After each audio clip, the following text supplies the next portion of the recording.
histoire, on est très fiers. Et puis, c'est une reconnaissance de notre travail et ça veut dire qu'écrire sur les droits de l'homme, c'est pas vain. C'est un grand honneur, c'est une reconnaissance de notre travail. Puis on est content de l'avoir gagné pour ce reportage, parce que c'était de l'actualité et on s'est battu pour le faire. L'idée du dossier est partie d'un fait d'actualité. En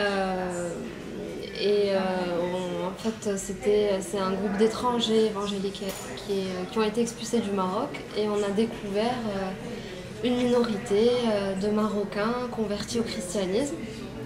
On n'avait jamais parlé de cette minorité-là. C'était la découverte d'un monde. Je ne soupçonnais pas... On savait qu'il y avait des Marocains convertis, des musulmans marocains convertis au christianisme. Mais avec une telle organisation... Mais pas que...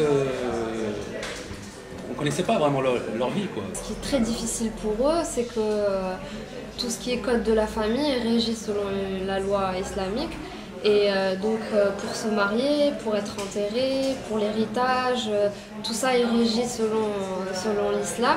Donc le travail à deux, on est parti voir les sources ensemble, les témoignages, on les a récoltés ensemble parce que moi il y a certains points auxquels j'étais plus sensible et lui aussi.